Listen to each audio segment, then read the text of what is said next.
Hey, it's Pamela, and it's hashtag Storytime with Pam, and we're going to be reading Giraffes Can't Dance. Gerald was the tall giraffe whose neck was long and slim, but his knees were awfully crooked, and his legs were rather thin. He was very good at standing still and munching shoots off trees, but when he tried to run around, he buckled at the knees. Now, every year in Africa, they hold the jungle dance, with every single animal turns up to skip and prance.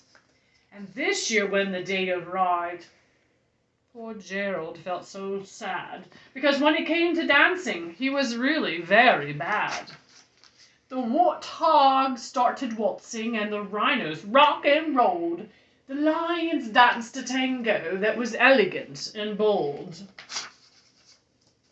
The chimps all did a cha-cha-cha with a very Latin feel, and 8 baboons then teamed up for a splendid Scottish reel. Gerald swallowed bravely as he walked toward the floor, but the lions saw him coming, and they soon began to roar. "Hey, look at clumsy Gerald!" the animals all sneered. "Giraffes can't dance, you silly fool! Oh, Gerald, you're so weird!" Gerald simply froze up. He was rooted to the spot. "They're right," he thought. "I'm useless. How I feel like such a clot." So he crept off from the dance floor and he started walking home. He never felt so sad before. So sad, all alone. Then he found a little clearing, and he looked up at the sky. "The moon can be so beautiful," he whispered with a sigh. "Excuse me," coughed a cricket who'd seen Gerald earlier on, "but sometimes when you're different, you just need a different song. Listen to the swaying grass and listen to the trees. To me, the sweetest music is those branches in the breeze. So imagine that the lovely moon is playing just for you. Everything makes music if you really want it to." With that, the cricket smiled and picked up a violin. Then Gerald felt his body do the most amazing thing. His hooves had started shuffling, making circles on the ground. His neck was gently swaying, and his tail was swishing round.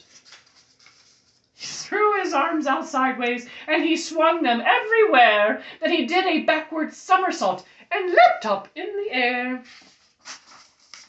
Gerald felt so wonderful, his mouth was open wide. "I'm dancing, yes, I'm dancing," Gerald cried.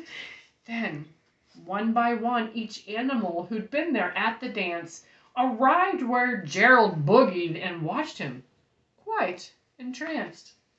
They shouted, "It's a miracle! We must be in a dream! Gerald's the best dancer that we have ever seen!" "How did you learn to dance like that? Please, Jared, tell us how." But Jared simply twirled around and finished with a bow. Then he raised his head up and looked up high at the moon and the stars above. "We all can dance," he said, "when we find the music that we love." The end.